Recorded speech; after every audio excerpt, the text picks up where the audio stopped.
Good morning. कल कहाँ तक पढ़ा था? कल कहाँ तक फिनिश हुआ?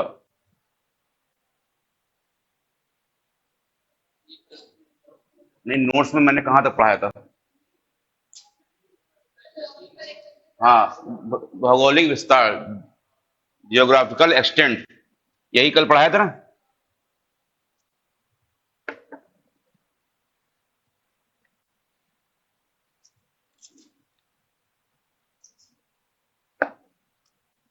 इसमें मैंने कहा था कि तीनों काल का प्रतिनिधित्व करने वाले जो प्री हड़प्पन,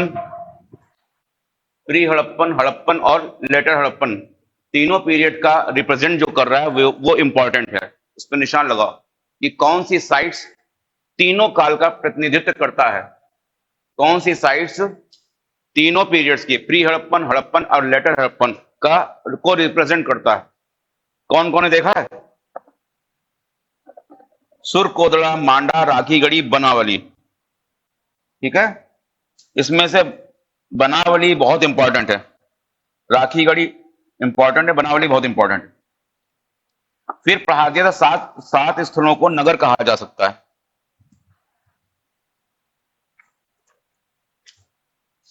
अगला पेज खोलो, आ जाओ आ जाओ।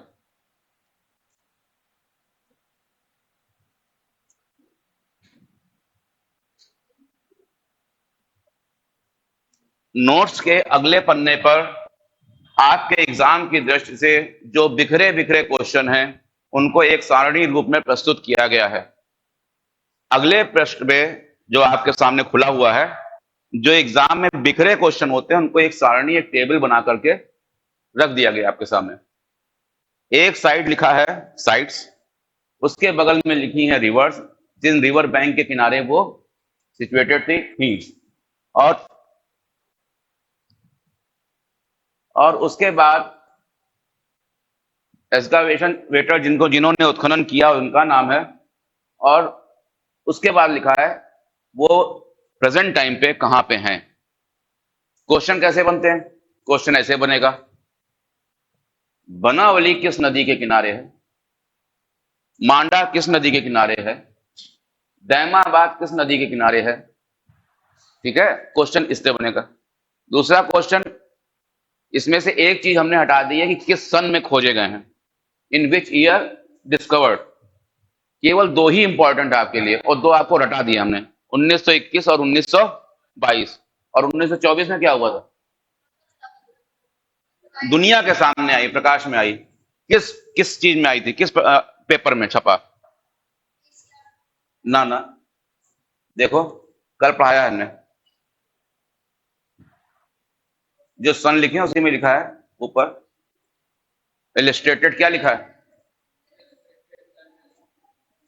In London. ये भी इंपॉर्टेंट है, तुम कल आई नहीं थी ना।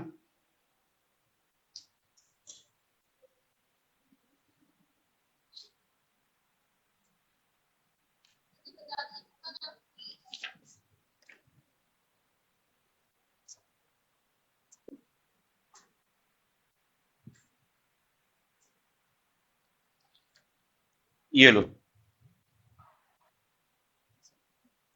इसी में लिखा है आगे। ये क्वेश्चन अब यहां से हो जाएगा। आज ही हम इंडस वैली को पूरा खत्म कर देंगे, और आप देखेंगे कि आपके सारे क्वेश्चन अपने आप हो रहे हैं। जो भी आपने क्लास में पढ़ा है वो सारे क्वेश्चन आपको मिल जाएंगे। जिसमें मैं कहूं उसको टिक कर लीजिए, लिखा बहुत है, लेकिन वो ना गलत हो। एक हड़प्पा, हल्का सा अपने अपनी भाषा में जैसा भी आप इंपॉर्टेंट समझते हैं उसको टिक कर लीजिए। हड़प्पा, मोहनजोदड़ो, सुतकांगडोर,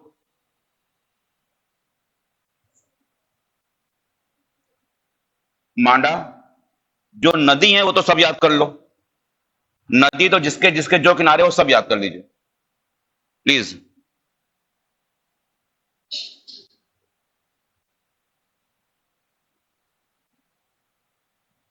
बल्कि इसको सभी याद कर लो, इंपॉर्टेंट लिखे ही, बाकी छोड़ दिए हमने। उसमें देखो हमने लिखा नहीं ना, जो इंपॉर्टेंट नहीं उनको नहीं लिखा हमने। अब उसके बाद अगला अगला टॉपिक आता है उसमें वर्तमान ये इसको ऐसे याद कर लो, इसे क्वेश्चन कैसे बनते हैं। एक साइड दे दी जाएगी, राणा गुंडई कहां पर है, ठीक है, या ऐसे दे दिया गया राखी गढ़ी कहां पर है। तो ये कंफ्यूजन होता है, इसकी हमने फिर एक टेबल बना दी है। अब देखो एक तो हरियाणा लिखा है, हरियाणा के हमने जितने इंपॉर्टेंट साइट्स हैं वो सब हमने एक जगह लिख दिया है। अब इसको ऐसे ही याद करना है, इसमें जो जो इंपॉर्टेंट है उसको टिक करो। शोरगोई मुंडी का दोनों इंपॉर्टेंट है। एक बात याद रखिए, शोर्ट गोई और मुंडी का कल भी जब मैं पढ़ा रहा था तो मैंने ये बोला था कि ये अफगानिस्तान में पड़ते हैं, लेकिन ये सिंधु घाटी की सभ्यता के विस्तार के अंतर्गत नहीं आते हैं। ठीक, ये उनके मतलब सोच लो एक आइलैंड टाइप का उन्होंने बना रखा था अपने रुकने उकने के लिए, ये इसके विस्तार में नहीं आते।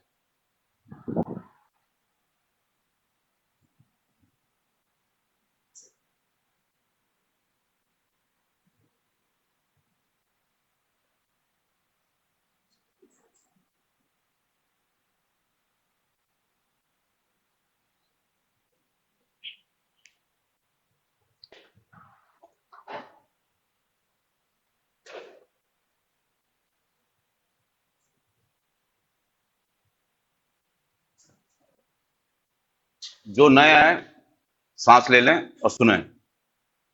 अभी इंडस वैली सिविलाइजेशन पढ़ाया है, कल का जो नोट्स दिया था, जिनके पास नहीं है वो जागरूक नहीं है, क्योंकि कल दे दिया था। अगर थोड़ा भी जागरूक होते तो किसी से लेकर उसका जीरोक्स कॉपी करा लेना चाहिए था, ठीक है।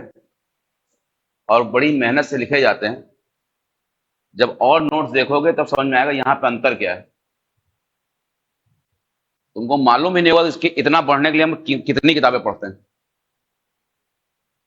इसलिए जिनके पास नहीं है वो थोड़ा अलर्ट हो जाए। हमने मौका दिया था कल, आपको फोटोस्टेट करानी चाहिए जिनको पढ़ना। अब जहां पढ़ोगे और सामने नोट्स नहीं होगा तो तुम क्या समझोगे, क्योंकि हम उसी से पढ़ा रहे हैं। आगे अफगानिस्तान, शोरतगोई और मुंडी काग, ऐसे प्रश्न आएगा। शोरतगोई मुंडी काग कहाँ है? अफगानिस्तान में। पाकिस्तान, पाकिस्तान में कौन कौन है? बलूचिस्तान, सिंध, पंजाब। ये तीनों एरिया कहां पड़ते हैं? बलूचिस्तान, सिंधु, पंजाब। और बलूचिस्तान मालूम है कहां पड़ता है?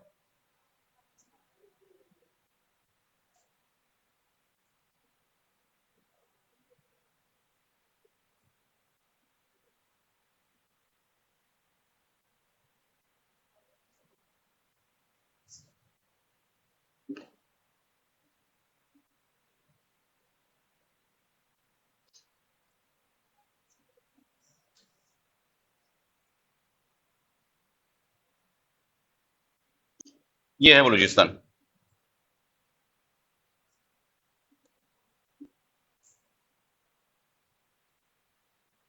ये एरिया सिंध बलूचिस्तान पाकिस्तान के। यहां पे जिस पे कहें उसको टिक लगाओ। राणा गुंडई, दम्ब सादात को छोड़कर सब इंपॉर्टेंट है, और ये आपको याद ही करनी पड़ेगी। क्योंकि हमारे पास बलूचिस्तान में क्या क्या है? राणा गुंडई, दम्ब सादात, ठीक है, सुत कांगडोर और मुंडी गाग। ये याद करने पड़ेंगे और ये क्वेश्चन आते हैं, हर बार आते हैं। सिंध में एक तो जिसमें जोदड़ो लगाओ टाइप का लगाओ, सब सिंधे में है। तो मोहन जोदड़ो, जुडेर जोदड़ो और चनहुदड़ो, ये सब कहां है? सिंध में। आमरी इंपॉर्टेंट है, आमरी को जरा लगा लो। आमरी मोस्ट इंपॉर्टेंट, क्योंकि मोहन जोदड़ो जानते ही हो कहां पे है। आमरी और चनहुदड़ो, आमरी मोस्ट इंपॉर्टेंट। पंजाब, पंजाब में रहमान डेरी और डेरा इस्माइल। हड़प्पा जानते ही जानते हो।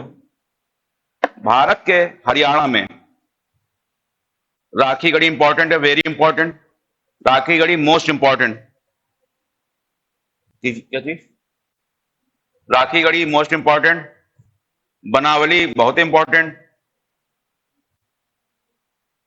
संघोल, रोपड़, मित्ता थलवी। लेकिन सबसे इंपॉर्टेंट राखी गढ़ी है। कई बार पूछा जाता है राखी गढ़ी कहां पे स्थित है। इसको बिल्कुल जैसे भी लगाना निशान लगा लो। फिर है पंजाब। पंजाब में रोपड़ वेरी इंपॉर्टेंट, संघोल, संघोल और रोपड़। उत्तर प्रदेश आलमगीरपुर, हुलास। हुलास को पूरा याद करो कहां पे है, सहारनपुर में है। हुलास कहां है, सहारनपुर। गुजरात में, गुजरात में दो तरह क्वेश्चन बनते हैं। देखो गुजरात में खंबात की खाड़ी है, कच्छ की खाड़ी है। तो खंबात की खाड़ी में मिलने वाले साइट्स एक जगह लिख दिए हमने, और कच्छ की खाड़ी में मिलने वाले साइट एक जगह लिख दिए। लोथल देखो कहां है, हाँ। तो तुम उसमें ये याद रखना कि लोथल खंबात की खाड़ी में है, इसलिए खंबात की खाड़ी में मिलने वाली जगह साइट्स हमने एक जगह लिख दिया है। और कच्छ, ये हम जिस तरह बोलते हैं क्वेश्चन उसी तरह आता है। मतलब हम जो बोल रहे हैं हमको मालूम है क्वेश्चन बनता है। और कच्छ की खाड़ी में मिलने वाले साइट एक जगह लिख दिया हमने। अच्छा, खंबात की खाड़ी में है रंगपुर, लोथल, रोजदी और भगत राव। कच्छ के रन में है धौलावीरा वेरी वेरी इंपॉर्टेंट, सुरकोदड़ा और देशलपुर। धौलावीरा आया नहीं है क्या उसमें, धौलावीरा हमने हमने उसको पीडीएफ इनके पास आज भेज दिया हमने। पीडीएफ हमने किसका किसका भेज दिया, ये जितना पढ़ना है वो भेज दिया, और वैदिक लिटरेचर भेज दिया है। एक मिनट, धौलावीरा, सुरकोदड़ा, देशलपुर। धौलावीरा,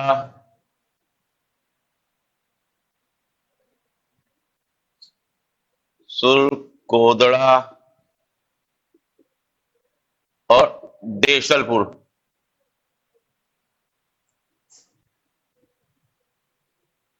धौलावीरा सबसे ज्यादा इंपॉर्टेंट है।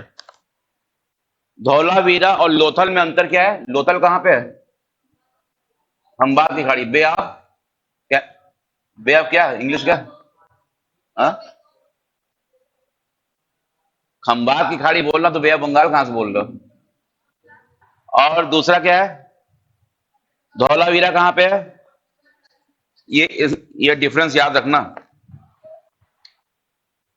उसके बाद राजस्थान में कालीबंगा इंपॉर्टेंट है बहुत ज्यादा। जम्मू कश्मीर मांडा किस नदी किनारे, चेनाब। दैमाबाद, हम जो बोल रहे हैं समझ लो कि रटा रहे हैं। दैमाबाद, जल्दी बोलो, पीछे क्लास में रहा करो, फटाफट बोला करो। गोदावरी काट के 0 नंबर मिलेगा। प्रवरा गोदावरी की सहायक नदी है, प्रवरा। सुतकांगडोर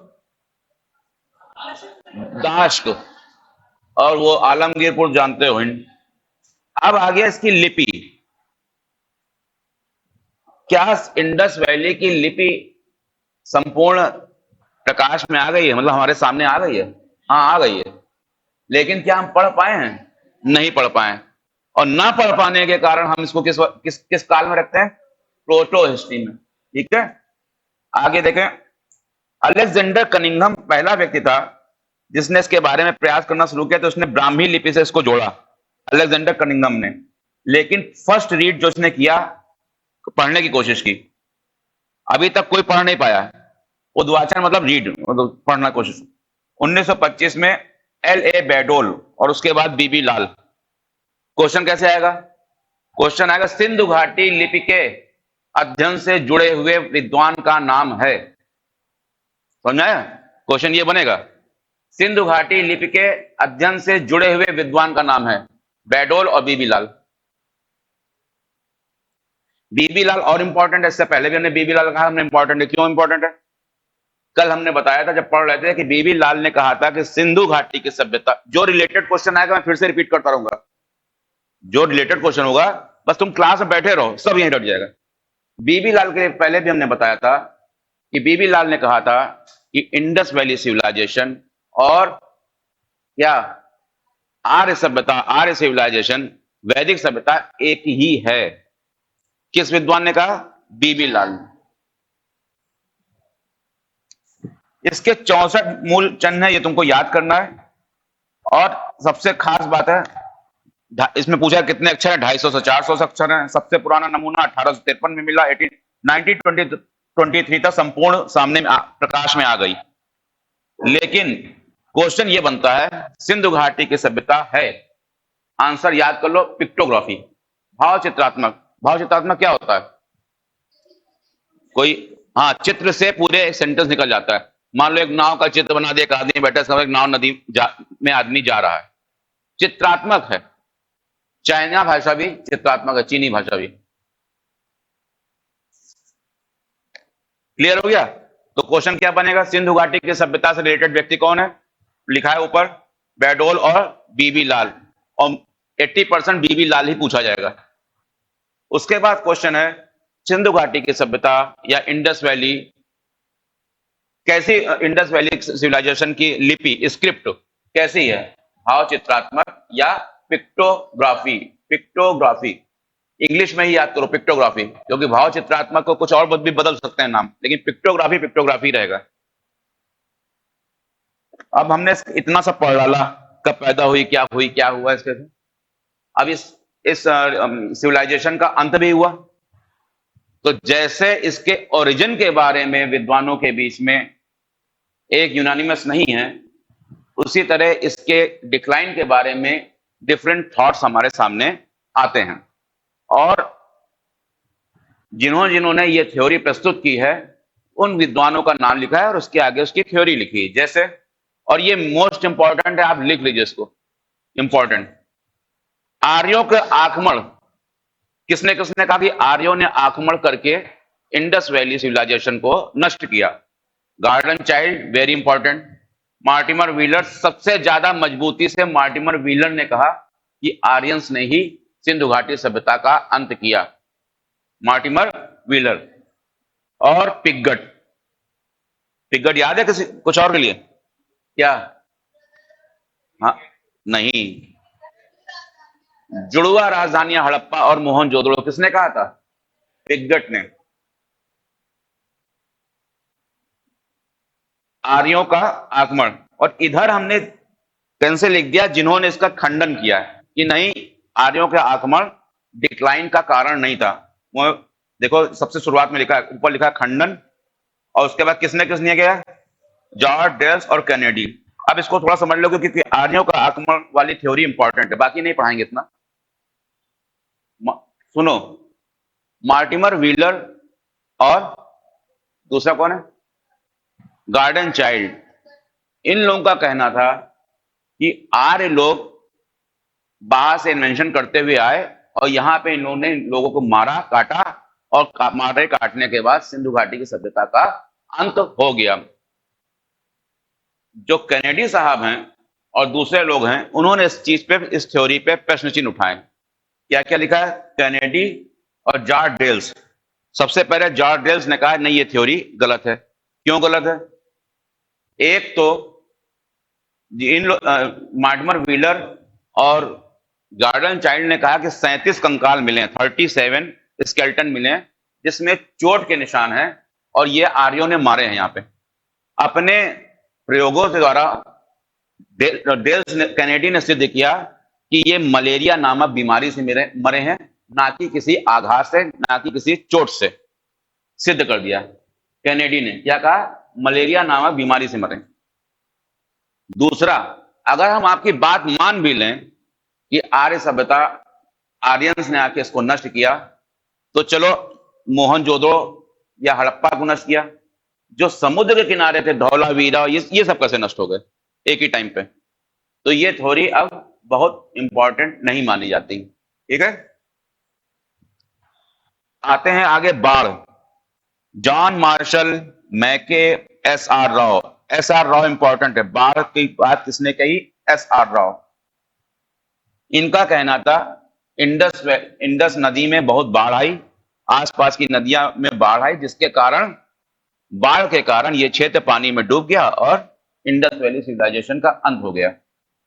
हम बहुत शॉर्ट में बता रहे हैं, बड़ी लंबी लंबी थ्योरी है, लेकिन वो आपके एग्जाम की दृष्टि से बिल्कुल इंपॉर्टेंट नहीं। आपके यहाँ कैसे आएगा, किस विद्वान ने कहा बाढ़ के कारण इंडस वैली का अंत हो गया, किसने कहा आर्यों के आक्रमण से इंडस वैली का अंत हो गया, किसने कहा कि जल प्लावन या टेक्टोनिक की वजह से इंडस, बस इतना ही याद करना आपको, आपके मतलब का इतना, ज्यादा मत याद करिएगा। हम क्या कहते रहते हैं, ज्यादा मत पढ़िएगा।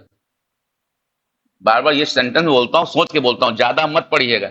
सारे टीचर बोलते हैं भैया खूब पढ़ो, ना पढ़ो ज्यादा, स्मार्ट वर्क करो, मतलब बेवकूफों जैसा वर्क ना करो, स्मार्ट वर्क करो। फिर जल प्लावन, ठीक है, tectonic change, S R Saini, climate change, वो अमलानंद घोष, आर.एल. स्टाइन है। अब इसमें जो सबसे इंपॉर्टेंट था वो हमने बता दिया, आर्यंस थ्योरी में थोड़ा समझा दिया, बाकी आप चारों याद कर लीजिए, उसमें कोई समझाने वाला नहीं है। किसने कहा और उसकी थ्योरी क्या है, ये आपको याद करना है। अब सिंधु घाटी सभ्यता, जिसके लिए बहुत विश्व में प्रसिद्ध थी और जिसके लिए आज भी उसको विश्व में मान्यता है, वो इसकी नगर नियोजन प्रणाली। नगर नियोजन मतलब टाउन प्लानिंग सिस्टम। टाउन इतने कायदे से बसा हुआ था, वेल स्टेब्लिश्ड टाउन थे और वेल डिजाइन थे। तो ये सिंधु घाटी सभ्यता की सबसे प्रमुख विशेषता है। अगर आपसे पूछा जाए इंडस वैली सिविलाइजेशन की सबसे प्रमुख विशेषता क्या है, तो आपका आंसर होगा जल निकास प्रणाली, drainage system. Drainage system Indus valley civilisation का अपने समकालीन सभ्यताओं से बहुत ही श्रेष्ठ था। क्लियर हो गया। और उसके बाद नगर नियोजन प्रणाली, बचपन से ही हम लोग पढ़ते आए हैं कि इंडस वैली सिविलाइजेशन में सड़कें एक दूसरे को समकोण पे काटती थी, पढ़ते आए नहीं आए। मकान जो होते थे उनके दरवाजे खिड़की किधर खुलते थे, गलियों में खुलते थे, ना कि सड़क की तरफ खुलते थे। ये सब है। और जो क्वेश्चन पूछा जाता है कि इंडस वैली सिविलाइजेशन का में नगर नियोजन किस पर आधारित था, जाल पद्धति पे। किस पद्धति पे, जाल पद्धति पे, जिसको इंग्लिश में कहते हैं ग्रिड। ठीक है, जाल पद्धति, यही क्वेश्चन बनता है। बाकी सब हम लोग बचपन से पढ़ते आ रहे हैं। अब इसमें क्वेश्चन पूछा जाए, इंडस वैली सिविलाइजेशन में दरवाजे खिड़कियां किधर की ओर खुलते थे, पीछे गलियों में खुलते थे। और जो इस मुख्य सड़क जहां काटती थी, इसको क्या बोलते थे, देखिए आपके उसमें लिखा है, कौन सा सर्कस लिखा है। चलिए एक शुरू करते हैं। नगर नियोजन और जल निकास प्रणाली विश्व में अद्वितीय थी, अनकंपेरेबल थी। तो इंडस वैली सिविलाइजेशन की सबसे प्रमुख विशेषता क्या है, आप ड्रेनेज सिस्टम लगा देंगे। क्यों ड्रेनेज सिस्टम अच्छा था, क्योंकि नालियां जो है हर घर से निकलती थी और छोटी छोटी नालियों में बह करके एक बड़ी नाली में मिल जाती थी, और उस नालियों में छोटे छोटे क्या बोलते हैं, मेन होल बना रखे थे, जिससे कि कूड़ा करकट निकाला जा सके। जैसे आज होता है, सोचो इतने साल पहले उनका सिस्टम, ड्रेनेज सिस्टम इतना अच्छा रहा था। नगर नियोजन, नगर योजना जाल पद्धति, ठीक है, इसमें लिख दिया ब्रैकेट में, खिड़कियां गली की ओर खुलती थी। ये शॉर्ट में सब लिख रहे हैं। पूर्व और पश्चिम टीला, ये जो नगर नियोजन था वो ऐसे होता था, एक पश्चिमी में टीला होता था और एक पूर्व में टीला होता था। टीला मतलब माउंट, ओके। इसको फोर्टिफिकेशन होता था। फोर्टिफिकेशन मतलब ऐसा नहीं दुर्ग बन जाता, मतलब इसको ठीक से इसको सुरक्षित कर दिया जाता था। और जब ये सुरक्षित कर दिया, इसको अच्छा बना, तो इसमें कौन रह रहा होगा, इसमें शासक वर्ग, रूरल वर्ग या एलीट क्लास इसमें रहता था। और इसमें कौन रहता था, इसमें जनसामान्य रहता था, आम जनता रहती थी। तो प्रश्न आएगा, शासक वर्ग किस टीले में रहते थे, किस तरफ रहते थे, पश्चिम, वेस्ट, ठीक है। और आम जनता किधर रहती थी, ईस्ट, ठीक है। दुर्गीकरण या फोर्टिफिकेशन किस टीले का होता था, पश्चिमी टीले का। ये 2-3 बार पूछे गए क्वेश्चन, कि किसका फोर्टिफिकेशन होता था? पश्चिम टीले का। शासक वर्ग कहां रहता था? पश्चिम की टीले।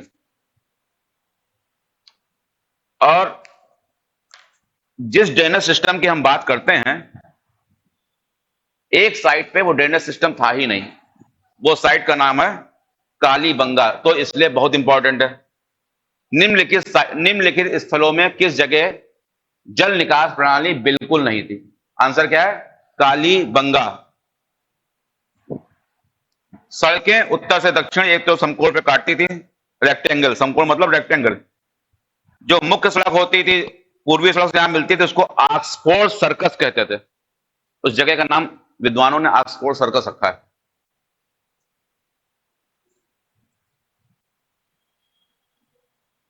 और जो सबसे बात है, इंपॉर्टेंट है, कि पूरी सभ्यता में हमें कहीं भी मंदिर के अवशेष नहीं मिले हैं। क्वेश्चन कई बार का पूछा गया, सिंधु घाटी की सभ्यता में क्या नहीं है? तो मंदिर। और लोग सोच भी नहीं पाते हैं कि मंदिर नहीं होगा। पूरे इंडस वैली सिविलाइजेशन में हमें कभी कहीं भी मंदिर होने के स्पष्ट प्रमाण नहीं मिले हैं। तो काहे के प्रमाण मिले? यज्ञ वेदी, फायर पिट्स। फायर पिट्स के तो बहुत सारे उनको मिले हैं, उसके साक्ष्य, उसके एविडेंस, लेकिन मंदिर का एक भी प्रमाण नहीं मिला। कालीबंगा में अपने घरों में कई कुएं थे। अब उनकी ईंटें भी, अब क्योंकि क्वेश्चन बनते हैं तो पढ़ना भी हमको। इसमें जो सबसे इंपॉर्टेंट है, पकाई हुई ईंटें, ये इंडस वैली सिविलाइजेशन की अपनी विशेषता है। जहां पर उसके समकालीन, उससे कंटेम्परेरी कौन कौन से सिविलाइजेशन है? पढ़ाया है? तुम बताओ, तुमको नींद आ रही है? कंटेम्परेरी में कौन कौन सी वो है? मेसोपोटामिया और इजिप्ट। इन दोनों जगहों पे पकी हुई ईंटों का इतना प्रयोग नहीं मिलता है जितना इंडस वैली सिविलाइजेशन मिलता है। ये इसकी एक विशेषता है, पकी ईंटों प्रमुख नगरों में। और कच्ची ईंटों का प्रयोग जिस जगह हुआ है वो कालीबंगा है। फिर कालीबंगा इसीलिए इंपॉर्टेंट है, कालीबंगा से कई क्वेश्चन बनते हैं। क्वेश्चन यही पूछा जाता है, इंडस वैली सिविलाइजेशन में ईंटों का अनुपात क्या था? इंडस वैली सिविलाइजेशन में ब्रिक्स रेशियो क्या थे? 4:2:1:4। ठीक है। क्या लिखा है? वो पीछे जो बैठी है, बेटा तुम्हारे पीछे बैठी, बताओ। पीछे तुम्हारे जो बैठी उनको मैं किसी को बोलो। हाँ, कितना रेशियो था? 4। तो नींद क्यों आ रही तुमको? अच्छा, 4:2:1। वेरी वेरी वेरी इंपॉर्टेंट, लिख लो। रेशियो पूछा जाता है।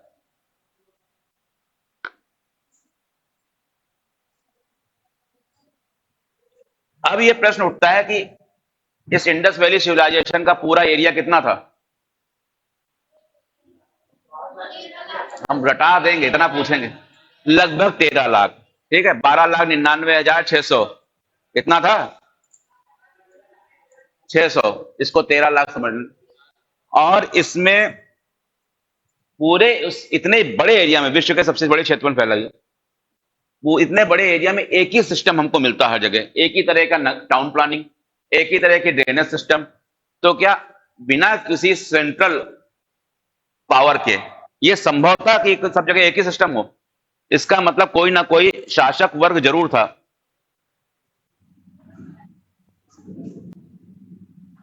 इसका मतलब कोई ना कोई शासक वर्ग था, कोई केंद्रीय शक्ति थी। ठीक है, किसी का किसी ना किसी शासन, तभी तो सब जगह हमको एक रूपता दिखती है। तो वो शक्ति कौन थी, शासक कौन था, इसको लेके विद्वानों में मतभेद हैं। तो जिसने जिसने जो कहा है वो सुन लो। स्टुअर्ट पिगट ने कहा पुरोहित वर्ग का शासक है। ये इंपॉर्टेंट है, किस विद्वान ने कहा कि पुरोहित वर्ग का शासन था? Stuart Piggott.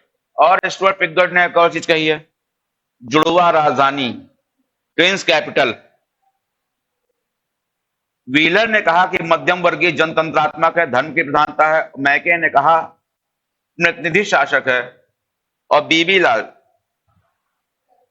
लाल का कहना, जैसे आगे चल करके गणराज्य थे 16 महाजनपद, वैसे यहाँ छोटे छोटे क्या थे, वो गणतंत्रात्मक शासन व्यवस्था था, रिपब्लिकन था। किसने कहा? बीवी लाल ने। और फेयर सर्विस का कहना है ग्राम प्रशासन। सामाजिक व्यवस्था कैसी थी? वैदिक काल की सामाजिक व्यवस्था कैसी थी वो तो हम पढ़ चुके हैं हम लोग। वैदिक काल का समाज कैसा था? पितृ प्रधान था। जबकि यहां पे हम क्या देखते हैं? मातृ प्रधानता। क्यों? क्योंकि हमें मातृ देवी की पूजा, योनि पूजा, ये सब बहुत दिखाई पड़ती है। मातृ देवी क्या मातृ सत्तात्मक था। और जबकि वैदिक वैदिक काल क्या था? पितृ सत्तात्मक।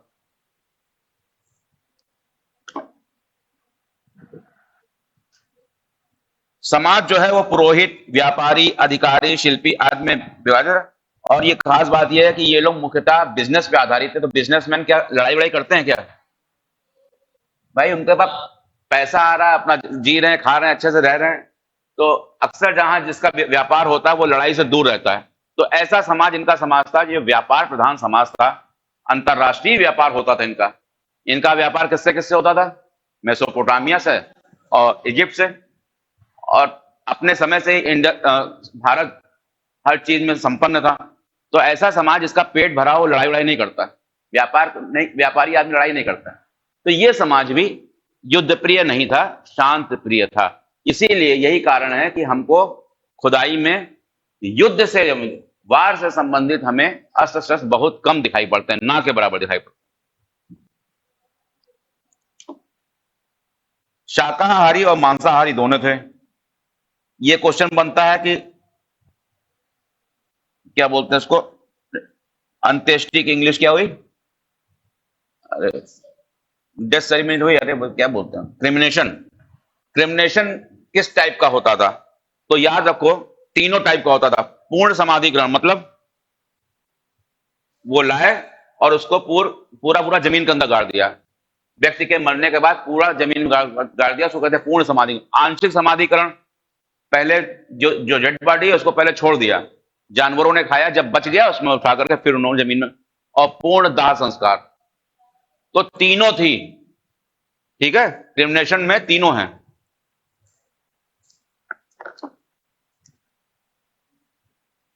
आभूषण प्रेमी बहुत थे।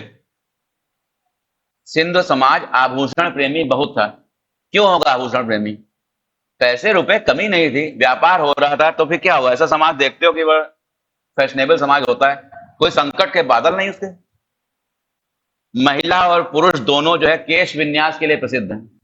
केश विन्यास बड़ा डिजाइनर टाइप का होता था। और लिपस्टिक के साक्ष्य भी मिलते हैं, सौंदर्य प्रसाधन यानी कॉस्मेटिक के भी साक्ष्य मिलते हैं। लिपस्टिक कहां मिलती है? चनहुदड़ो, आगे आएगा। चनहुदड़ो लिपस्टिक के लिए मशहूर था, वहां आप लिपस्टिक के साथ साक्ष्य मिले हैं।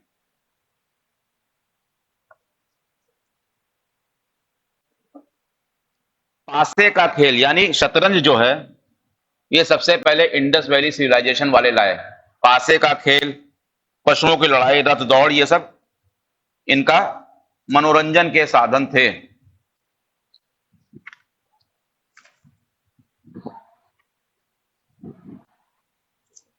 या खत्म हो गया? भी है बाकी है? ये खत्म हो गया। अब क्या बचा है? धार्मिक।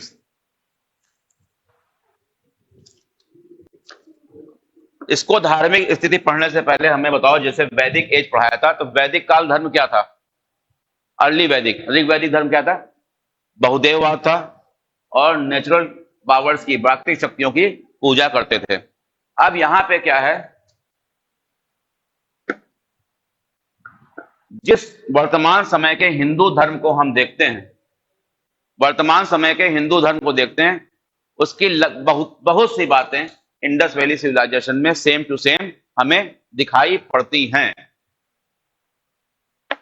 जॉन मार्शल का एक स्टेटमेंट है, इसको याद कर लो। जॉन मार्शल प्रथम इतिहासकार था जिन्होंने सैंधो धर्म के सभी मूलभूत तत्वों तो बेसिक और उसकी संपूर्ण विशेषताओं को रेखांकित करते हुए कहा कि सैंधो सैंधव धर्म की बातें आधुनिक प्रचलित हिंदू धर्म के इतने करीब हैं कि हिंदू धर्म से इसका भेद करना कठिन है। ये किसने कहा? ये स्टेटमेंट है जॉन मार्शल। मातृ देवी की पूजा इसमें होती थी, इंडस और वैदिक काल में होती थी मातृ देवी की? नहीं होती थी। वहां पे पितृ प्रधान है, इसलिए इसको समझते चलो, कोरिलेट करते चलो। यहां पे मातृ देवी मुख्य हैं, सारा कुछ मातृ देवी की पूजा हो रही है। और वैदिक में हमने पढ़ा था पितृत्मक समाज है, इसलिए उनमें जो देवियों का वर्णन मिलता है, जैसे उषा, अदिति, तो उषा और अदिति मुख्य देवियों में आते ही नहीं है। उनको वो पावर नहीं है जो देवताओं को है, बल्कि जब चाहे उनको जो है डाउन कर दिया जाता था, वो पितृ। लेकिन यहां पे कौन है? मातृ सत्तात्मक समाज। तो मातृ देवी पूजा। पशुपतिनाथ, ये क्वेश्चन इस पे इतना आता है कि इसको तुम यहीं बैठ कर रट लो। बहुत प्रॉब्लम है कि अगर निकट भविष्य में जो भी एग्जाम दोगे इसमें ये क्वेश्चन आ जाएगा। पशुपतिनाथ, ये नीचे लिखा है देखो उसके, पशुपतिनाथ।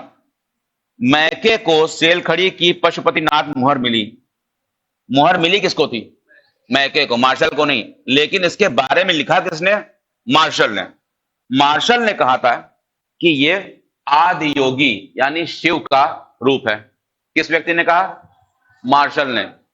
कितने क्वेश्चन बन रहे देखते रहना इस पे। पशुपतिनाथ की मुहर किसने ढूंढी? किसने इसके बारे में स्टेटमेंट दिया? क्या कहा? आदि योगी या शिव का रूप है। आजकल एक आदि योगी की फोटो एक और लोग बनाए, कौन है? अरे वो जो, क्या नाम है दूसरा।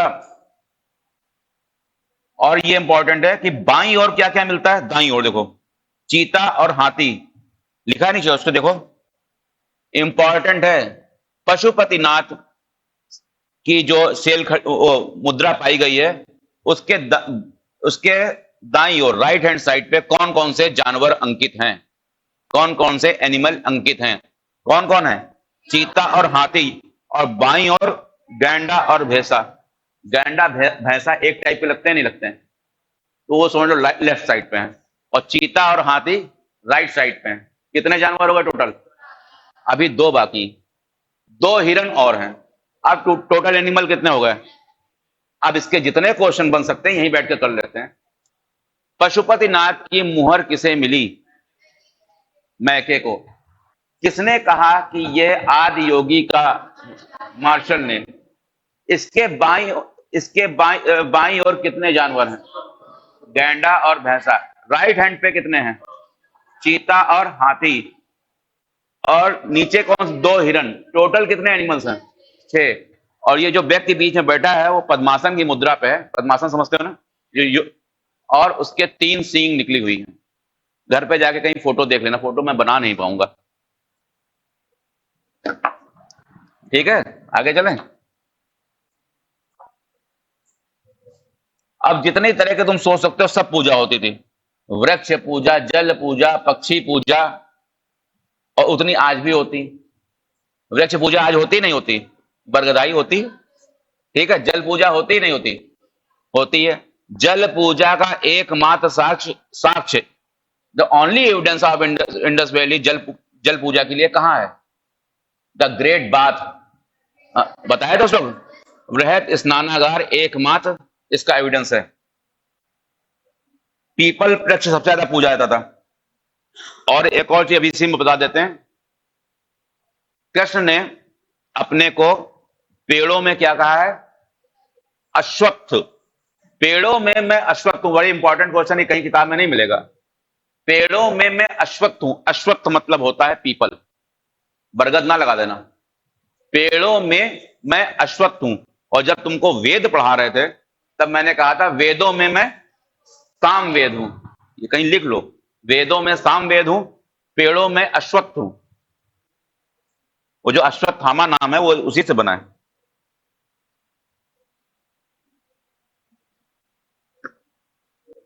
पशु पूजा।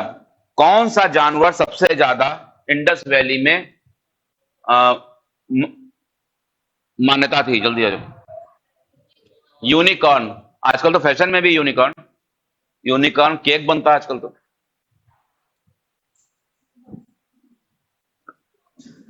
यूनिकॉर्न कोई एक जानवर जैसा नहीं है, आगे से घोड़ा लगता है, पीछे से बैल लगता है, और उसके एक बीच में यहां से ऐसे सींग निकली है, यूनिकॉर्न।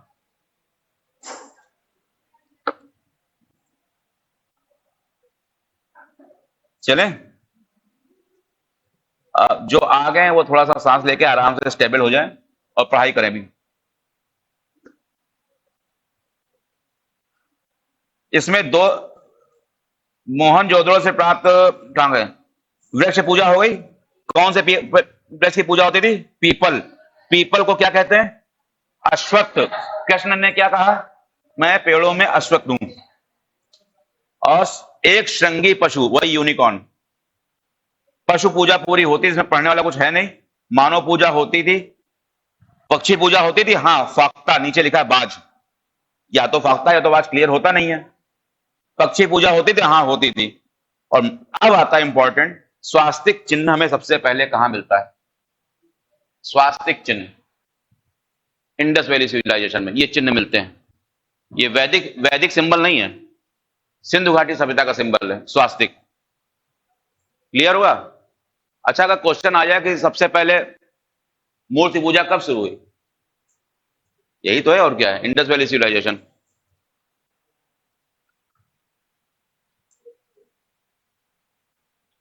ये इंपॉर्टेंट, इसको लिख लो, अग्निकुंड को ऐसे इस निशान बना लो इंपॉर्टेंट का।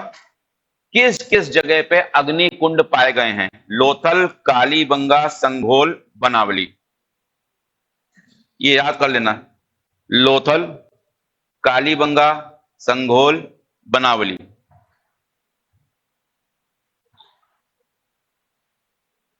मोहनजोदड़ो का नाम क्या है? लिटरली मीनिंग क्या है मोहनजोदड़ो की?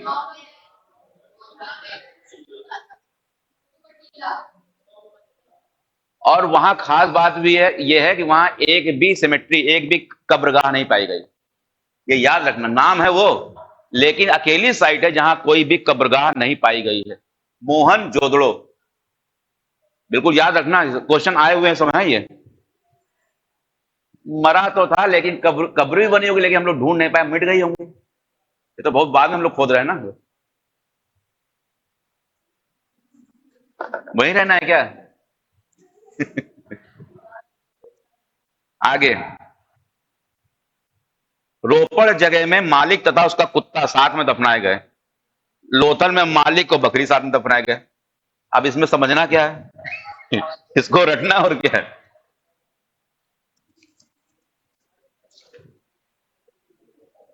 और वो पढ़ाया हड़प्पा के समय कि महिला के गर्भ से एक पौधा निकल रहा है, वो उर्वरता की देवी है। तो वो कहां मिला है ऐसी सील? हड़प्पा में।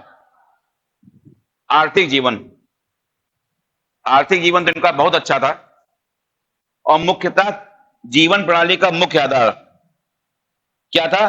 कृषि। और आर्यों का क्या था? पशुचारण। ये क्या है? कृषि। उन्नत कृषि व्यवस्था थी इनकी। व्यापार अगर हो रहा है तो इसका मतलब कृषि अच्छी होगी, क्योंकि तब सरप्लस आता है ना। ठीक है, तब सरप्लस आता है।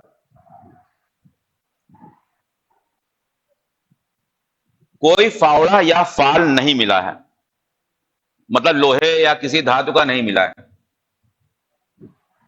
ये इंपॉर्टेंट, इसको इंपॉर्टेंट रखो। कहां पे जुते हुए खेत, या खेत जब जुतता था ना, नाली बन जाती ना खेत में, ठीक है, या इसको कहते हैं कुंड हिंदी में, हल रेखा कुंड। इसको सीता भी कहते हैं। सीता का नाम इसीलिए रखा गया था, वो खेत जोत रहे तो उसमें मिली थी ना। कहां पे मिली? कालीबंगा।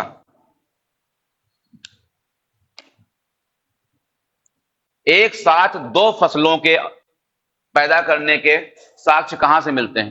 कालीबंगा। उसमें कैसे पैदा करते थे? उन्होंने ऐसे ऐसे खींची और ऐसे कर लिए। तो एक में चना बोल रहे हैं, एक में सरसों बोल रहे हैं, एक ही टाइम पे। क्लियर हुआ? एक ही समय पर दो फसलों को पैदा करने का साक्ष्य कहां मिलता है? उसमें लिखा हुआ है। अच्छा, ये तो मेरे पास है, अब क्या किया जाए?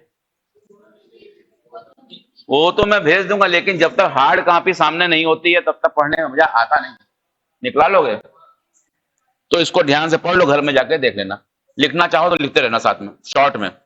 जिस इतना लिखो कि जब कमरे पे पहुंचो तो बस एक पॉइंट में देखो और लेक्चर याद आ जाए, पूरा ना लिखना। तो इसमें कृषि जो है उन्नत अवस्था में थी, क्लियर है? कृषि, एग्रीकल्चर डेवलप्ड था। और कालीबंगा में हमें हल की रेखा, प्लाउ लाइंस बोलेंगे ना, जुते हुए खेत, हल की रेखा और या जुते हुए खेत मिलते हैं। और एक ही समय पे दो फसलों को पैदा करने के साथ हमें कालीबंगा से मिलता है। ऐसे बना लेते थे खाने, तो एक खाने में दूसरा बोते थे, एक खाने में दूसरा बोते थे, एक ही समय पे। मेन फसलें क्या थी खाने वाली? गेहूं और जौ। चावल अभी मेन फसल नहीं था, चावल के साक्ष्य मिलते हैं, एविडेंस चावल के मिलते हैं, लेकिन मेन क्या था? गेहूं और जौ। चावल के साक्ष्य कहां कहां मिलते हैं? वेरी इंपॉर्टेंट, लिख लो। चावल के साक्ष्य, चावल के साक्ष्य, चावल साक्ष्य आगे अटैच करके लिखो। लोथल रंगपुर, लोथल रंगपुर, रंगपुर, रंगपुर।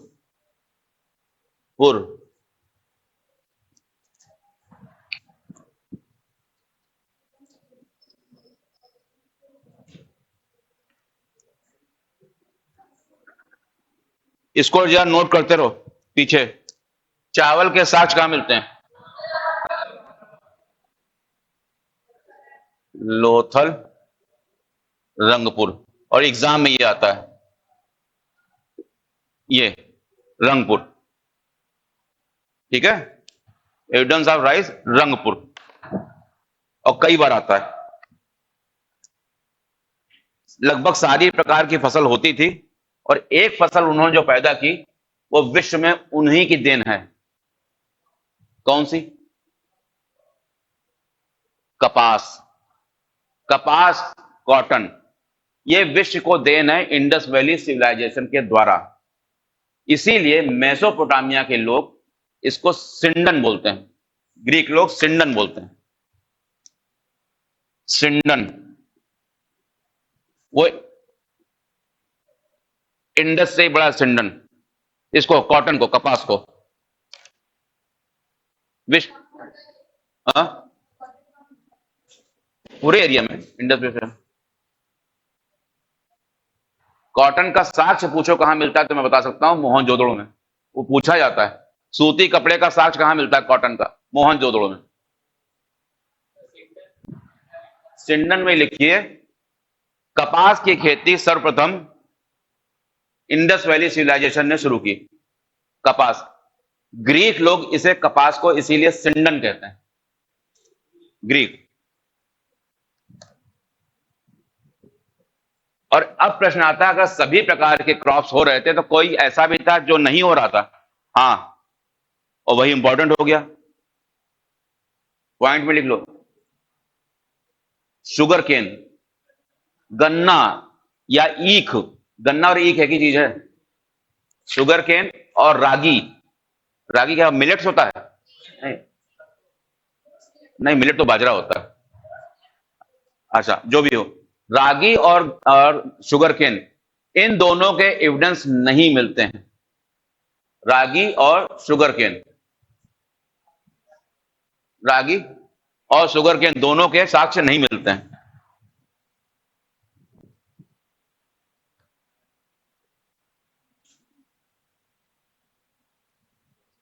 जो खेती होती थी उसके लिए वेल मेंटेन्ड कोई वो या तो नहर प्रणाली नहीं थी, सिंचाई प्रणाली बहुत अच्छी डेवलप नहीं थी, पानी इतना गिरता था, बाढ़ वाला क्षेत्र, उपजाऊ क्षेत्र था, उनको इसकी जरूरत पड़ी ही नहीं कभी। और ज्यादातर अगर आप देखेंगे जो डेवलप्ड साथ हमने बताया आपको सिटीज, वो किसी नदी के किनारे है और जिस नदी में पर्याप्त पानी आता है। तो नदियों में जब बाढ़ आती थी तो उन्होंने क्या किया, बाढ़ आने के समय तो बाढ़ का पानी जब उतर जाता था उसमें बीज बो दिए और फसल हो जाती थी। इसलिए बहुत अच्छी कोई सिंचाई व्यवस्था उनकी बहुत अच्छी डेवलप नहीं थी, इतना पानी और बाढ़ का क्षेत्र था, उपजाऊ क्षेत्र था।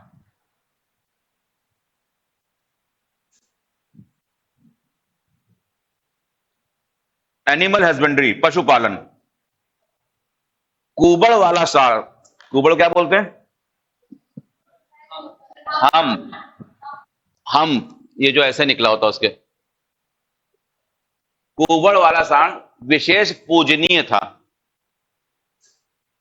क्या पायस ना, क्या बोलेंगे? पूजनीय, पायस, पायस। अच्छा, मतलब पूजनीय तो लिख लो, अभी हम कल इसका इंग्लिश दे दें तो लिख लेना। प्रश्न अगर आ जाए तो इंडस वैली सिविलाइजेशन का सबसे ज्यादा पवित्र पशु कौन था?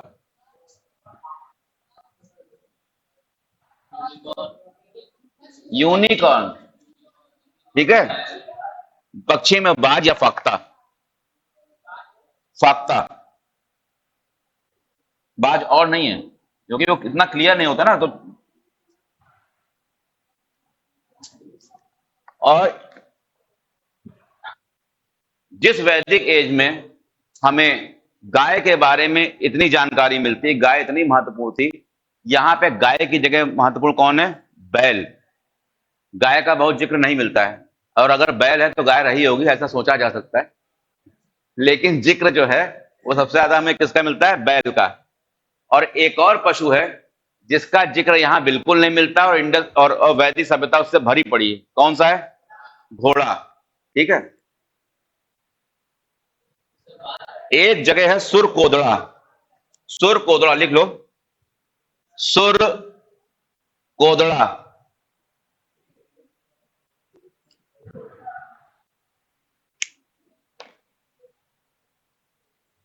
एकमात्र जगह, ऑनली साइट जहां पे स्केल्टन मिलता है हमें, किसका? हॉर्स का। एकमात्र जगह जहां से हमें मिलता है। इसका मतलब क्या है? होगा घोड़ा, लेकिन बहुत ज्यादा पॉपुलर नहीं था, हो तो रहा तो होगा ये।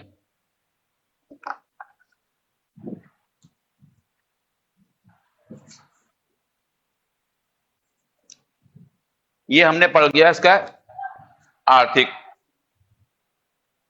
इसके बाद जल्दी से पढ़ते हैं, क्या बोलते हैं इसको? Trade and commerce. इतना पढ़ने के बाद क्या करना हमको?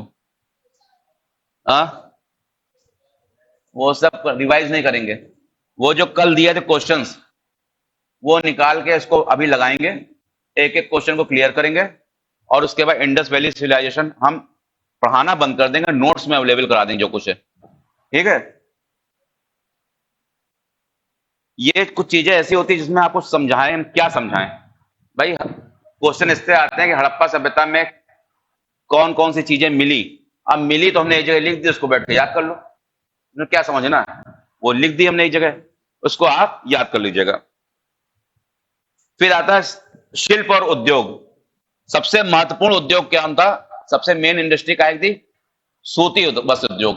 अभी पूछ रहे थे ना, तो सूती कॉटन सबसे पहले पैदा किसने किया? इंडस वैली सिविलाइजेशन ने। और यहाँ पे सबसे प्रमुख उद्योग क्या था? सूती वस्त्र उद्योग। और कहां से हमें एविडेंस मिलता है सूती कपड़े का? अभी मोहनजोदड़ो से। एक कलश के अंदर सूती कपड़ा रखा है, उसमें एक घड़े के अंदर सूती कपड़ा रखा है।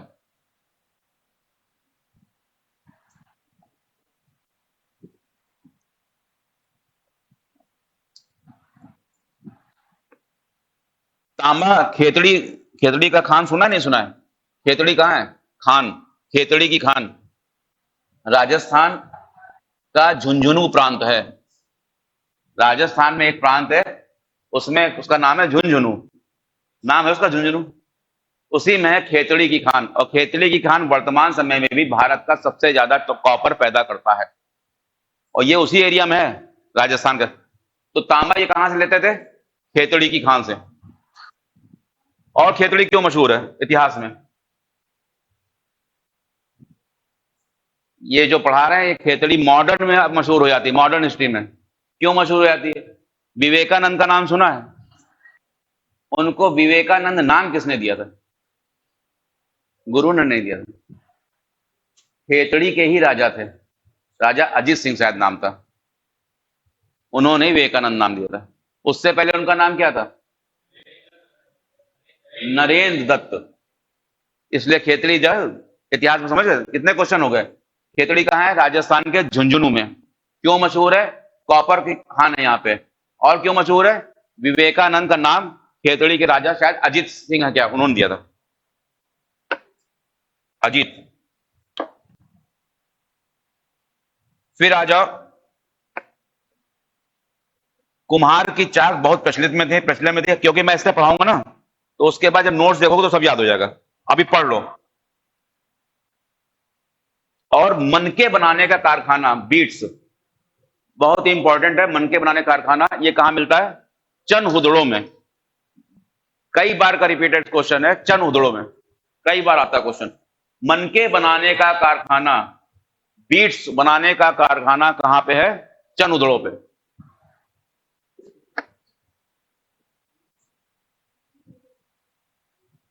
जो बांट माप को क्या कहेंगे?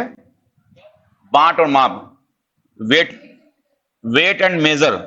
वेट एंड मेजर 16 के गुणांक में था, मल्टीपल 16 के मल्टीपल पे था, जैसे 16, 64, 160, 320।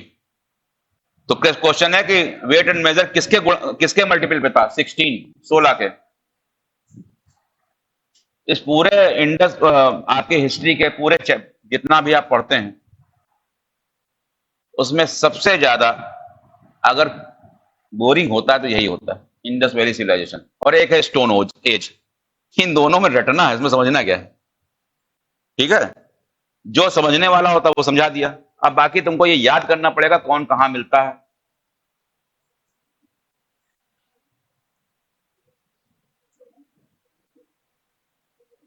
मुहरे,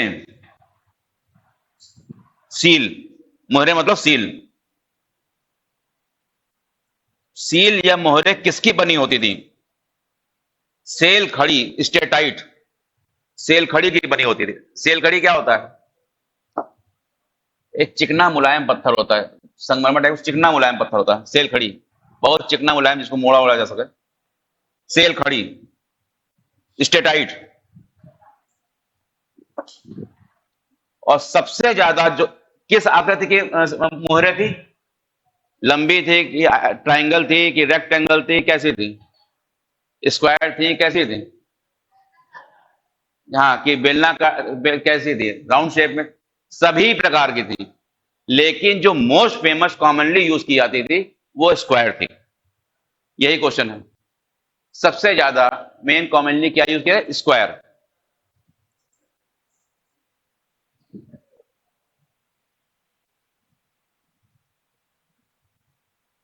ट्रेड एंड कॉमर्स, इसमें ये सेक्शन बहुत इंपॉर्टेंट है, ध्यान से सुन लो। ट्रेड एंड कॉमर्स में ये इंडिया है और यहां तक तो इंडस वैली है।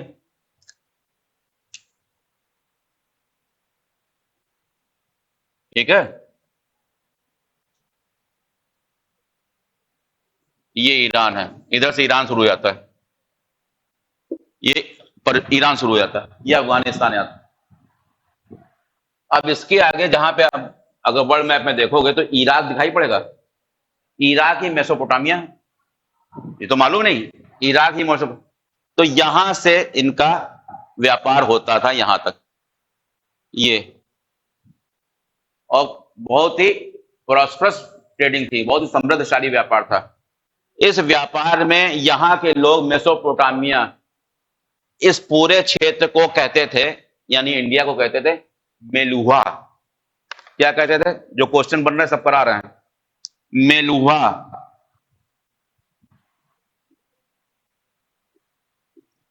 मेलुहा को किससे रिलेट करेंगे आप? इंडिया से, सिंधु इंडस वैली सिविलाइजेशन से। मेलुहा को कोरिलेट किससे करेंगे? इंडस। कौन लोग कहते थे? मेसोपोटामिया के लोग। और इस पूरे व्यापार में कुछ चीजें इधर से आती थी और कुछ चीजें इधर से आती थी, ठीक है? इंपोर्ट और एक्सपोर्ट हुआ करता था।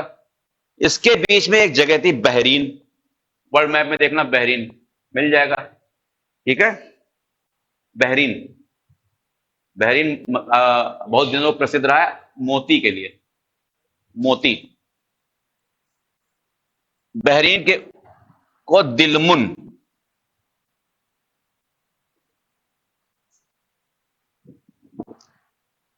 इंडस वैली सिविलाइजेशन में जो सेक्शन सबसे इंपॉर्टेंट है उनमें से एक है ये, जहां से क्वेश्चन हर साल आएगा।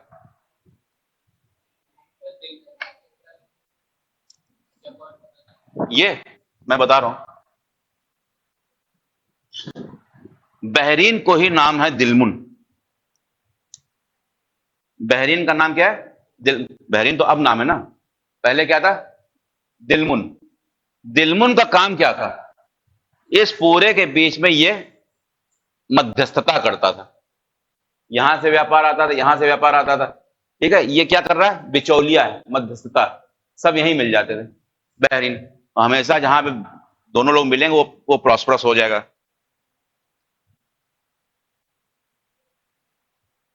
इसको बहरीन, बहरीन को सूर्योदय का देश, सूर्योदय का देश या हाथियों का देश भी कहते हैं।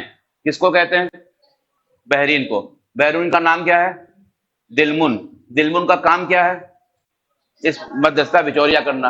और इसको क्या क्या कहते हैं? सूर्योदय का देश और हाथियों का देश।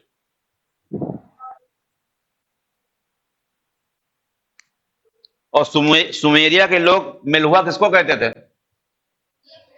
इंडिया क्या कहते? इंडस वैली बोलना, इंडिया तो भी पूरा आ जाएगा ना। इंडस वैली, सिंधु घाटी की सभ्यता के लोग को क्या कहते थे? मिलहुआ। ये इसका क्वेश्चन आएगा ही आएगा, मैं फिर से बता दे रहा हूं। व्यापार कहां से होता था? सुमेरियन सभ्यता से, मेसोपोटामिया से, नील, उसके बीच में एक था बहरीन। बहरीन का क्या था? इस ट्रेड एंड कॉमर्स के बीच में मध्यस्थता करना। इसको क्या क्या कहते थे? इसको नाम था दिलमुन। इसको कहते क्या कहते? हाथियों का देश या सूर्योदय का देश। क्लियर हो गया? इसको मिलहुआ। ये जो इंडस वैली सिविलाइजेशन, तो हम लोग सिंधु घाटी की सभ्यता बोलते हैं, इसको सुमेरियन लोग कहते थे मेलुआ। बस इतना है,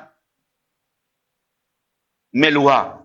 और ये क्वेश्चन वेरी इंपॉर्टेंट है, मेलुआ से किसको कोरिलेट किया जाएगा? ठीक।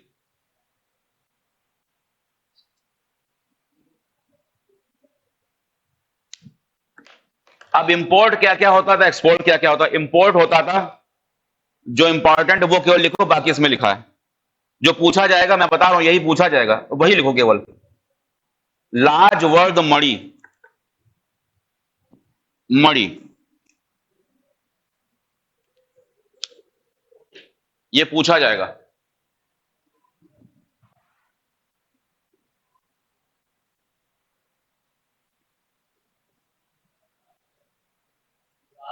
लाजवर्द मणि कहां से मंगाई जाती थी? अफगानिस्तान के बदख्शा प्रांत से।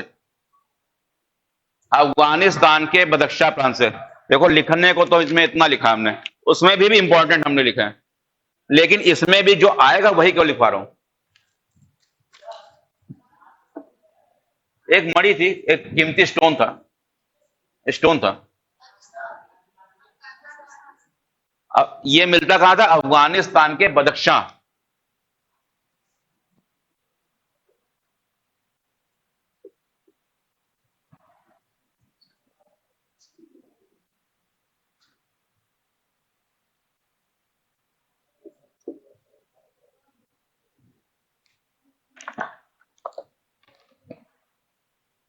दूसरा फिरोजा, ईरान। फिरोजा कहां से आता था? ईरान से। फिरोजा, ये सब स्टोन है दोनों, फिरोजा कीमती पत्थर है ये। और बाकी जो आते हैं जाते हैं वो सब यहां लिख दिया हमने, इसको घर में पढ़ लेना।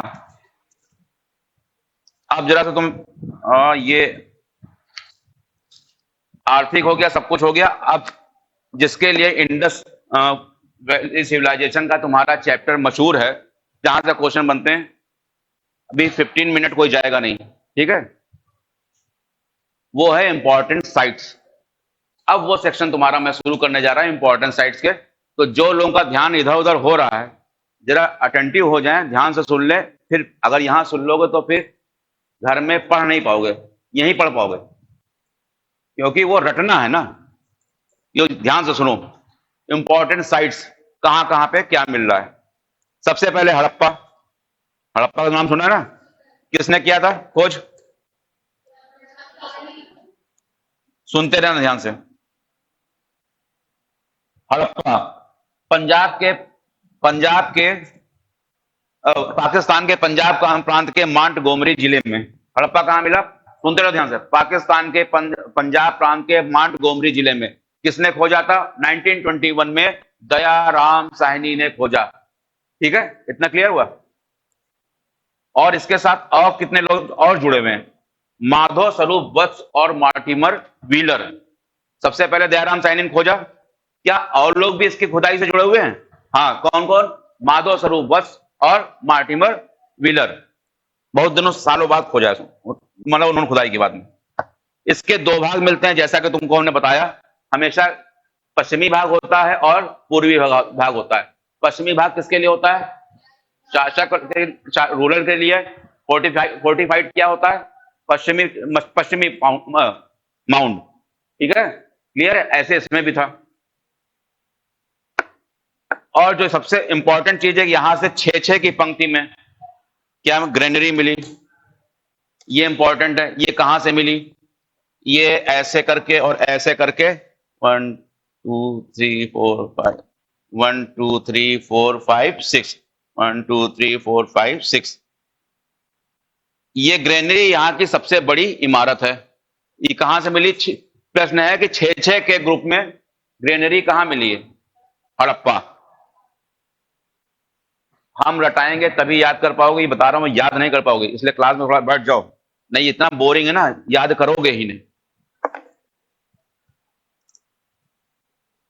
इसमें एक सेमेट्री मिली या कब्रिस्तान जिसको कहते हैं, समाधि R37, और माउंट एबी नाम का एक टीला मिला। इतना याद करना। तो कितनी चीजें पढ़ी हमने? सबसे पहले फटाफट देखो, 1921 दयाराम साहनी ने खोजी। माधव स्वरूप मार्टिमर व्हीलर इसकी और खुदाई से जुड़े हुए हैं। और इसके बाद यहाँ पे 6-6 के कक्ष में हमें एक ग्रेनरी मिलती है। टोटल कमरे कितने हो गए? 12। आमने सामने 6-6 हैं। इसका जो क्षेत्रफल है, इसका जो एरिया है, और मोहनजोदड़ो में जो सबसे बड़ी ग्रेनरी मिलती है, उसका एरिया लगभग बराबर है। ये 6-6 के में है, वहां सिंगल है, लेकिन एरिया लगभग दोनों का बराबर है। इतना क्लियर हो गया? और इसके बाद यहां पे R37 नाम की एक सेमेट्री मिलती है, और माउंट एबी मिलता है। और अब इंपॉर्टेंट है, और क्या क्या मिलता है? स्त्री के गर्भ से निकलता हुआ एक पौधा। Very very very important. स्त्री के गर्भ से निकलता हुआ पौधा की से, ये कोई ऐसे मूर्ति नहीं बनी, सील में चित्र है। सील में कहां मिली? हड़प्पा। ठीक है, पीतल का बना इक्का, हड़प्पा। और वो शंख का बना हुआ बैल, ए पिक्चर ऑफ फिशरमैन। मछुआरे का चित्र कहां मिला? हड़प्पा, एक बर्तन पर। A bull made of a conch shell, कहां मिला? Harappa. A plant emerging from the womb of a moment, कहां मिला? हड़प्पा। और सर्किल ब्रिक्स, वक्राकार ईंटें कहां से मिली? हड़प्पा से। ठीक है, आगे चलो। मोहनजोदड़ो, लिटरली मीन मोहनजोदड़ो का मृतकों का टीला। यहां पे कितने कब्रिस्तान मिले? इसीलिए पूछा है, मृतकों का टीला नाम है इसका। और जब ये क्वेश्चन पहली बार पीसीएस में आया था, मेरा गलत हुआ था, इसलिए मुझे अभी तक याद है। ये तो मैंने सोचा मृतकों का टीला यहां तो होगा ही होगा, और लगा दिया दूसरा। इसलिए ये क्वेश्चन जब देखता हूं मैं तो थोड़ा गुस्सा आता है। मृतकों का टीला, और यहां एक भी सेमेट्री, एक भी कब्रिस्तान नहीं मिला है। इसकी खोज 1922 में राखाल दास बनर्जी ने की थी। पाकिस्तान के सिंध प्रांत के लरकाना जिले में है। अब यहां जो सबसे इंपॉर्टेंट साइट मिली है, वो विशाल स्नानागार, द ग्रेट बाथ। और द ग्रेट बाथ को हमने बताया है, उसको चित्र में फिर से बता दे रहे हैं। ये ऐसे है, ये ऐसे है। इसमें सीढ़ियां कहां बनी हुई हैं?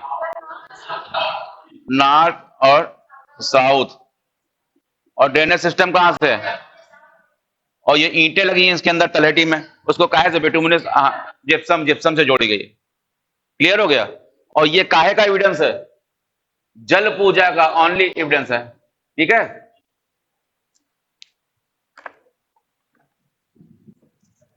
ये संपूर्ण सभ्यता का, पूरी इंडस सिविलाइजेशन का सबसे बड़ा, ये क्या है? सबसे बड़ी इमारत है, लार्जेस्ट बिल्डिंग। शासन व्यवस्था कैसी थी? जनतंत्रात्मक। ठीक है, स्तूप टीला कहां मिला? स्तूप टीला मोहनजोदड़ो से मिला। क्यों इसको स्तूप टीला कहते हैं? इंडस वैली सिविलाइजेशन के बहुत बाद जब कुषाण आए तो कुषाणों ने यहां पे एक स्तूप बना दिया है, लेकिन अब उसको कहते हैं स्तूप टीला। तो स्तूप टीला कहां मिला? पे कहां? मोहनजोदड़ो। फिर आया कांसे की मूर्ति कहां मिली? ऐसे मोहनजोदड़ो, पूरा सुना नहीं है? कांसे की नर्तकी की मूर्ति कहां मिली? मोहनजोदड़ो। ये फोटो देखी कांसे की नर्तकी की? नहीं, ऐसे घुटने पे हाथ रखी, ऐसे हाथ उठा हुआ है। ठीक है, अगर हिस्ट्री कभी पढ़ी तो ये फोटो जो है वो ट्रेडमार्क है, ऐसे बनी रहती है हमेशा। पुजारी का सिर कहां मिला है? मोहनजोदड़ो। पशुपतिनाथ मुद्रा कहां मिली? मोहनजोदड़ो, जिसके बारे में अभी हमने पढ़ा था। कितने जानवर है टोटल? 6। बाईं तरफ क्या है? गैंडा भैंसा। दाईं तरफ क्या है? हाँ, चीता हाथी और 2 हिरण। सूती कपड़े का साक्ष्य कहां मिला? मोहनजोदड़ो से।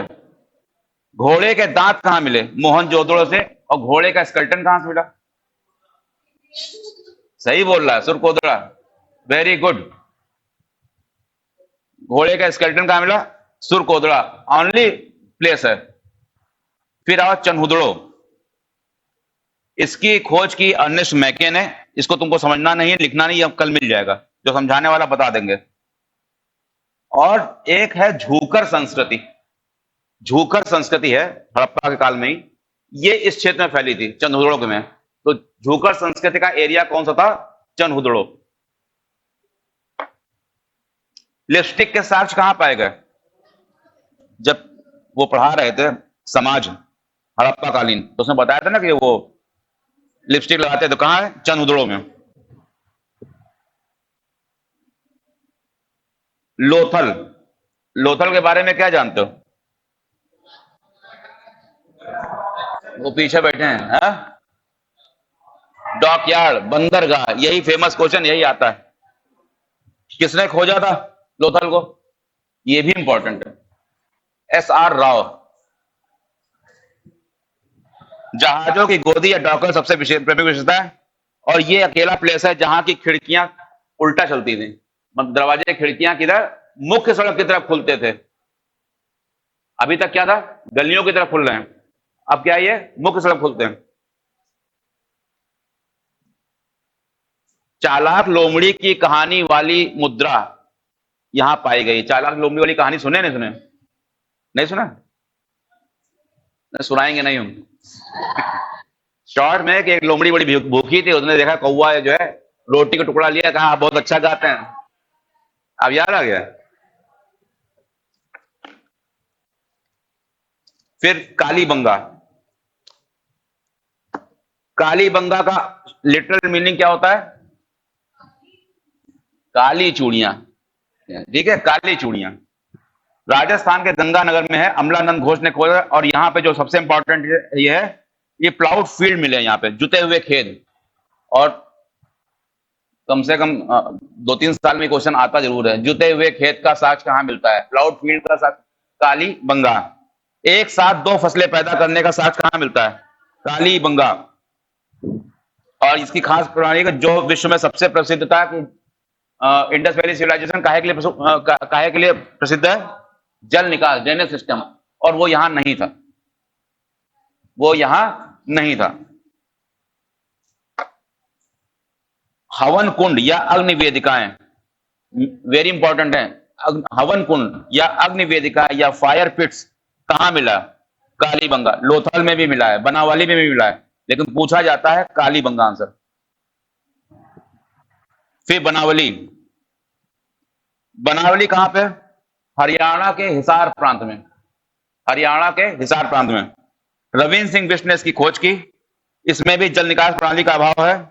और इसका जो सबसे इंपॉर्टेंट क्वेश्चन जो यहां से बनता है, हल की आकृति वाला खिलौना कहां से मिला? हल की आकृति का साक्ष्य कहां से मिला? बनावली, एक खिलौना मिला है जिसमें हल की आकृति बनी हुई है। ठीक है। और जो इंडस वैली सिविलाइजेशन के समय हल होते थे, उसके जो फाल होते, फाल समझती ना, हल के नीचे जो लगे जिससे खोदता है, वो लकड़ी के होते थे, मेटल नहीं था। क्योंकि मिला ही नहीं प्रूफ में, हमें एविडेंस कहीं नहीं मिला।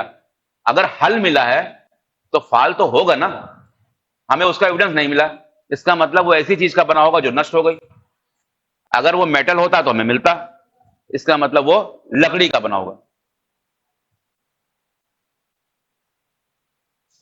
सुर कोदड़ा, सुर कोदड़ा से क्वेश्चन एक बनता, वो तुमको बताया हमने, क्या है? तो ऐसे 10 बार आए, 10 बार बोलो, रट डालो।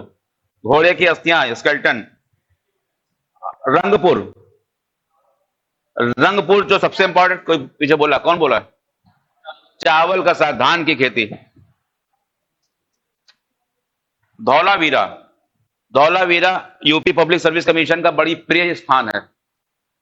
यूपी पब्लिक सर्विस कमीशन का, एसएससी का बड़ा प्रिय स्थान है। धौलावीरा से क्वेश्चन वो उठा लेते हैं, पता नहीं क्यों उनको पता, इतना पसंद है वो। धौलावीरा कहां पे है? गुजरात में। और जब पढ़ा रहे तब हमने कहा था याद कर लेना, ये खंबात की खाड़ी में कि कच्छ की खाड़ी में? कच्छ की खाड़ी में। और लोथल कहां है? खंबात की खाड़ी में।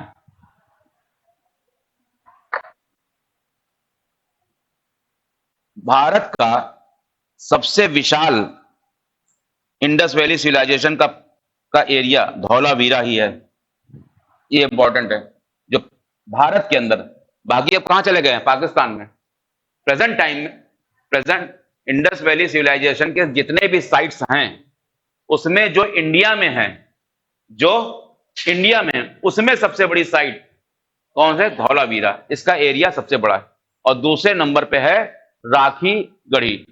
पहले नंबर पे कौन है और दूसरे नंबर पे? और पूरे इंडस वैली सिविलाइजेशन में सबसे बड़ा एरिया किसका? जो पाकिस्तान में चला गया उसको भी मिला लें तो मोहनजोदड़ो।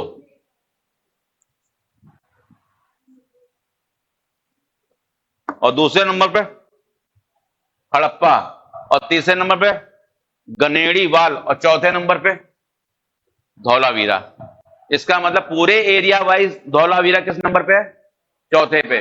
इंडिया में जितनी साइट्स हैं उसमें धौलावीरा किस नंबर पे है? और दूसरे नंबर पे राखी गढ़ी।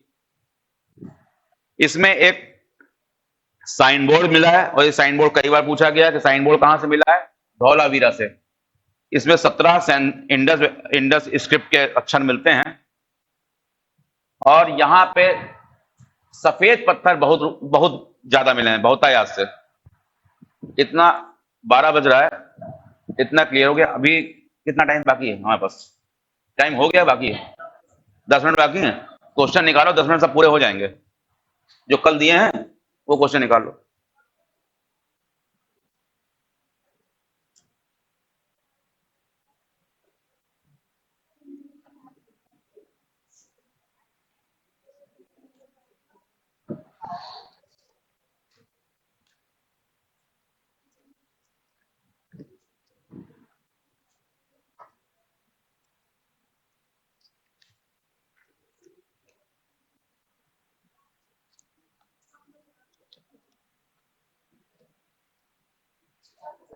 एक हमको दे दो सेट।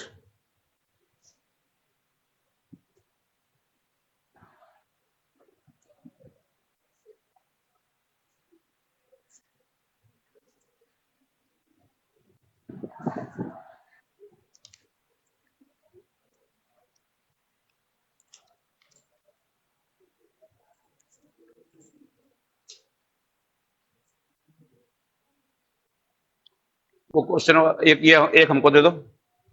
हाँ। चलो शुरू करते हैं। ये जिनके पास हैं वो सामने रख लें। ये जरूर लेके आया करो।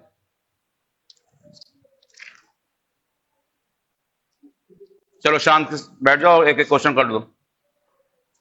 Harappan civilisation also known as चार नाम बताए थे ना, कौन कौन से? Indus, Indus valley civilisation, Harappa और सरस्वती हकरा। बस ये शांत होकर सुनो, ये पूरे पार्ट का रिवीजन हो रहा है, इसके बाद पढ़ने की जरूरत नहीं पड़ेगी। अगर जिनके पास ये पेपर नहीं है, हम सब पढ़ा चुके हैं, इसलिए आपको रिकॉल हो जाएगा, इसलिए ध्यान से सुनिए।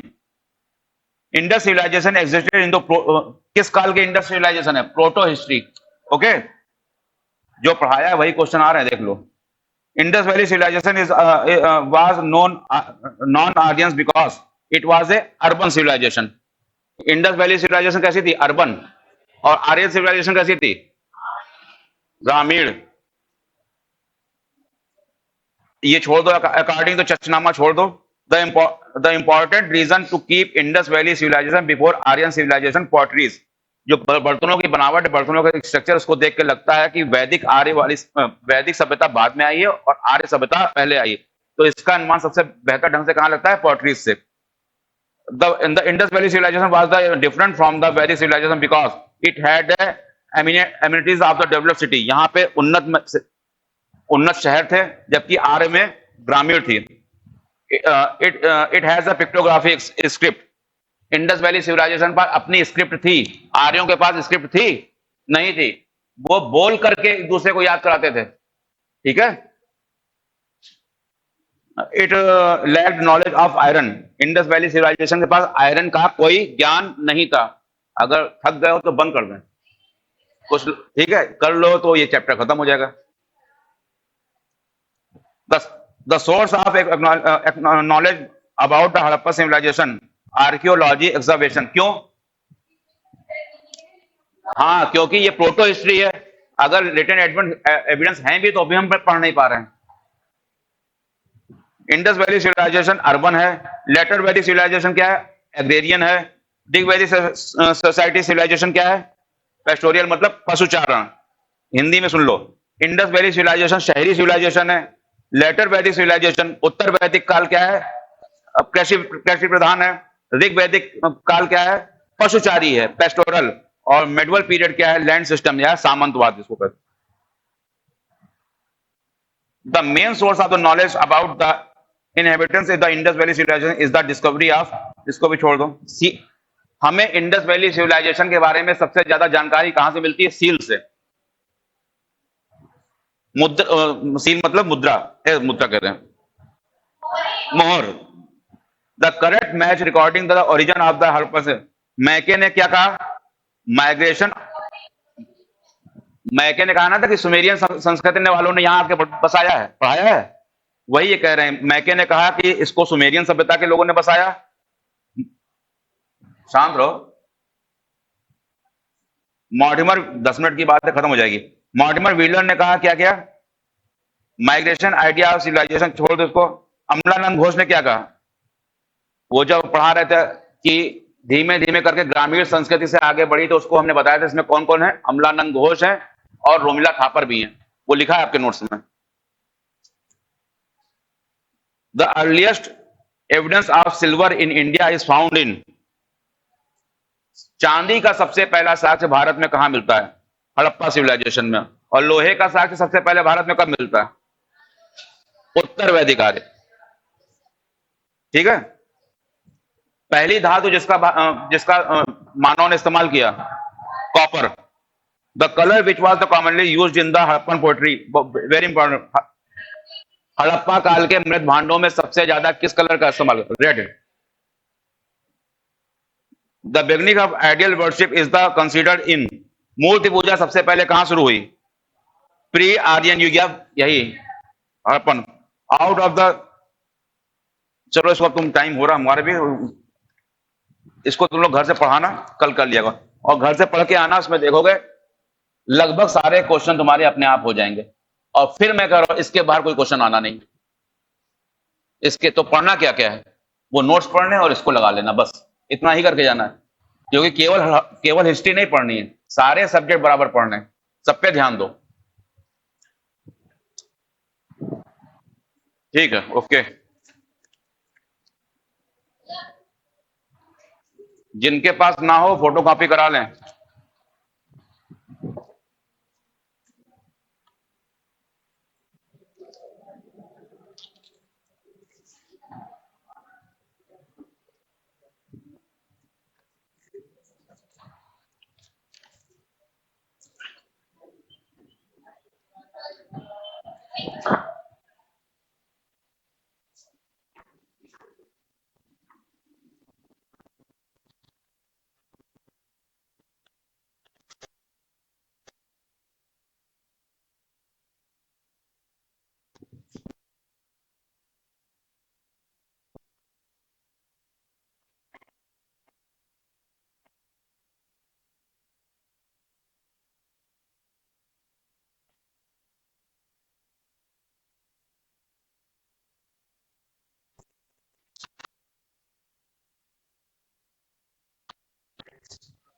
ऑफिस में चले जाओ, एक अटेंडेंस देख लो, वैसे लिख के दे दो। अटेंडेंस लगाई है, शॉर्ट हो जाएगी बिना अटेंडेंस लगाए जा रहे हो। आने वाली है अटेंडेंस।